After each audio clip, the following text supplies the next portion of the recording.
It's not like one thing. So I've noticed a lot of trans women getting a lot of flack in the community that are, let's just say, attractive or passable, whatever that means, beforehand, and want to then have FFS. Point arrows here. Well, but they, and then no one understands why, and then they come down on them really hard, and I think there's a jealousy factor in there. You already look good. Why would you want to, But it's something. It's much deeper. You don't see me the way I see myself.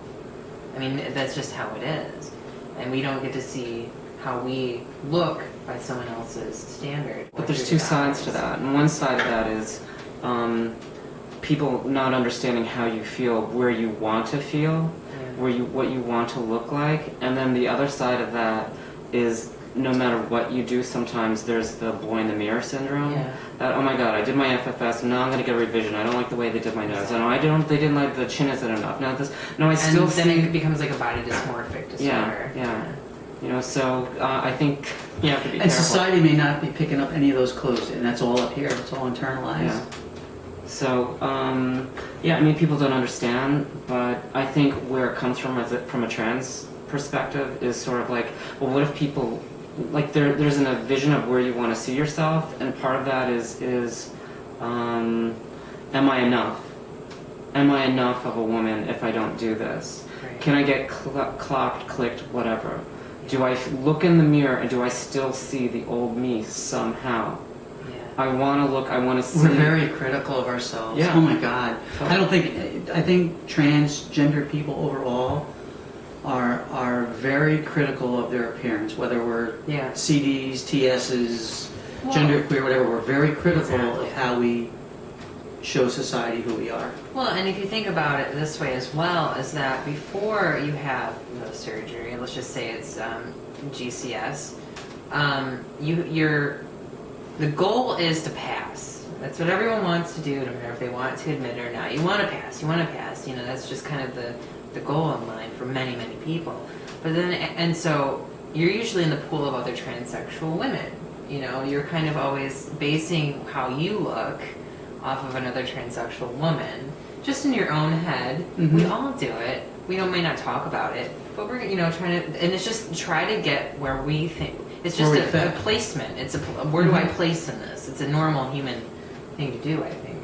But then when you're done with the surgery, you're outside of that pool and you're dealing with women in general. Life goes on, and I think it's so much that I think it's you're developing on a different level, because there's no way you can be with every woman in the world. There's a process of coming of age where you just don't give a shit anymore. Oh, completely. Oh, absolutely. When does that happen? Well, it happens for everyone differently, I think, because going through hormones is like a second puberty, right? Sure. And you could be a bit older in age, but you're going through these things that a teenage girl goes through.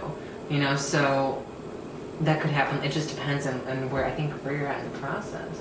There came a point in time where, early on and not too long ago, I was very concerned. I would not leave the house unless my attire was perfect. I mean, I already had, if you're going to Kmart, be a Kmart mom. Right. Dress age appropriate and conforming to societal quorums for for if you're going here, this is how you dress, and if you're going here, this is how you make yourself up.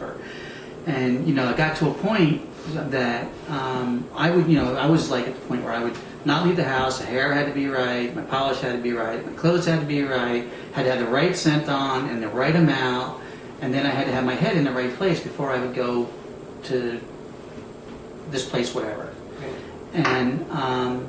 And I think part of arriving for me now is I am this middle-aged, post-operative, too many years woman, and my life has just gone back to probably how a genetic woman would be living without ever having gone through all this. I'm at that point in time, so I guess what I'm trying to say in a really long path around is that if I need to go to the store and get eggs or milk, well then piss on everything. I'm going as the Kmart mom or whomever, GGs or whatever you want to call them, whom I will never be. Right. they don't worry about. My life is settled into this place where I have a lot of quote quote binary friends, though I'll never be a true member of that community because I have a different history. Right. So, and it's not that I'm any different or any less a person than them, but my history is so much different that I can't relate to it. I didn't push a baby out. Right. I had stuff stuffed in and not pushed out, So, I see it differently that way. How do you feel like on the verge of tomorrow's the big day?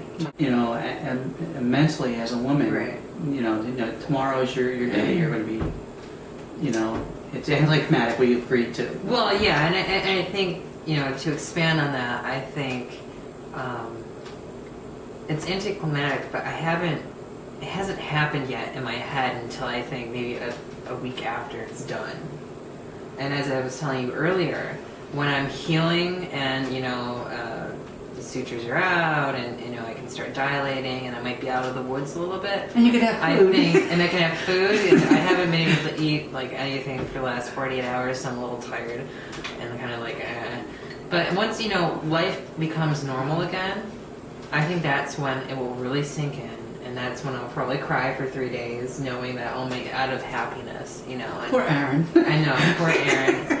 And, just really have it. But until that time, I think there's always a part of me it's not going to happen. Like there's this... Well, there's always the fear that there's something's going to happen. There's always the fear that right? it's not going to happen. And so I'm not even going to celebrate until I can celebrate. I think that's where I'm at right now. But socially... I don't know, I haven't even taken that into consideration. My mind's been so wrapped around the physical, this is going to hurt, this is going to be a process, this is going to be a life-altering deal, and making sure that I'm ready for it, and I know that I am.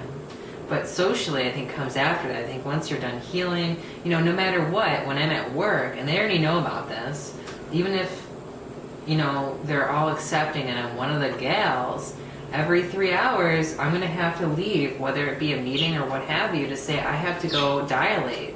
I got a stuffed monkey. And then even after a year, it's once a week. So, I can't come out tonight. It's my dilation night. Or, or you don't even have to say it. You can make up something in its place, but I can't do that activity with the gals, whoever, because I'm tending to my transgendered hood that they'll never understand completely, because the people at work, I love them, believe me, but they're like, are you excited? And they're all kind of like, because they're excited for me, which is awesome. They've been so supportive.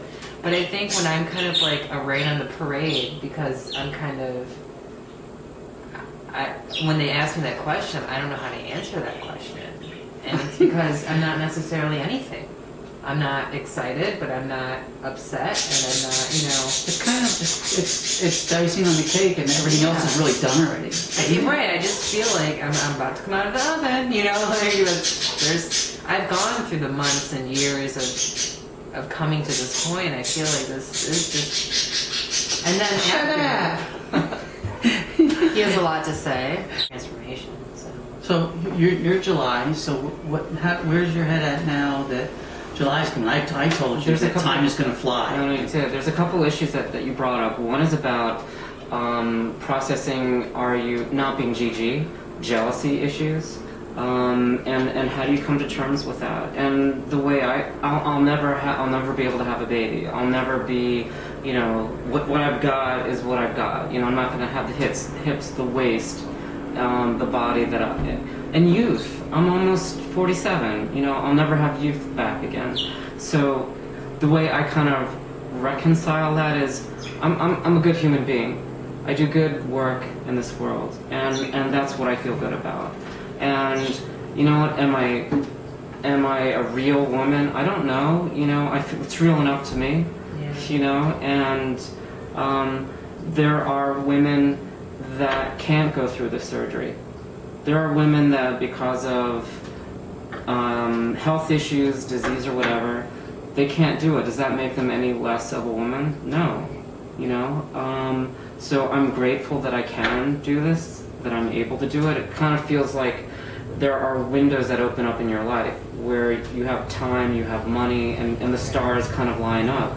And there's this feeling of like fear that something's gonna fuck it up. You know, my insurance is gonna come back and say there's a problem. There's gonna the check be, isn't gonna clear. the check, yeah. Who knows what it is? It just feels like something's like until I'm sitting on the gurney with my arm out, they're gonna put the IV in, and the checks and everything have gone through. I'm like, it's not happening. There's something gonna fuck it up. You know, Exactly it just kind of feels like the that. same way I feel. Yeah. And So it's. I think you really just have to trust, and that can be the hardest thing when you're just trusting that things are gonna be fine. yeah. Because you're trusting what, you know? But Trusting this is processing, am I ready? Processing, what am I? The am I's. Processing, I feel like, you know, if you're gonna jump from a high dive in a pool, you're like, okay, I'm gonna get like really like, I can toughen up, I can do something to get ready for this. There's nothing you can get ready. It's just like, here's my arm, put the needle in and let's go. You know, Yeah, that's they it. ask you where you want to go on vacation. Yeah, there's no way. I mean, how do you There's no way. prepare? How do you prepare? The way you prepare is that you do everything that you can. You know, you obviously do what the surgeon tells you, and you know, to get up to this point, and you don't avoid your emotions as they come, because they're going to start spiraling at you, especially when they tell you to come off your estrogen, because they do that before surgery in most cases. So you're going to have a lot of emotions that come up, and my best thing to say and tell everyone is just to process them as they come up, and that's basically the only thing that there's nothing else you can do. You take it as it comes, because it is so outside of you. You have to trust in the doctors. You have to trust in the hospital you're staying at. You have to trust in everything is going to fit into place, and it's just too much for one person to do, whether a whole team. If we were looking at this from a business point of view, and this was like a business endeavor, this is creating a business from the ground up. It's like you find your employers, you know, you put all the little pieces, you have a business plan. It's that intricate that not one person can do it themselves. And one thing can mess it all up. And one thing can mess it all up, but if it's meant to be, it's meant to be, and there's no other way to say that, you know? Yeah, I think you were like, yesterday you were pretty much like, you know, at peace. Hungry, but at peace. Knowing that the hunger, but yeah, I mean... Yeah, I don't think that you were calm. I mean, very, very, it's the calm and there is no storm. You know, you pretty much get to this point and you're at peace with yourself and where you're at, and it's going to be what it's going to be. And I think this is about giving something back to yourself and fucking throwing a celebration in your own head, you know, because you work so hard for it. Definitely. And I think girl power, right? Another high five. You know, and I guess that's also how you can look at it, you know? you want to say something to wrap up? I read a book about how to prepare for surgery, and I was talking about this with Jane, and I think there's two ways you can go. One is you try to learn every single detail, and it gives you a sense of control. The other is just to have faith that you pick the right surgeon, that this person knows what they do, that they get the right results, and that's all you need to know.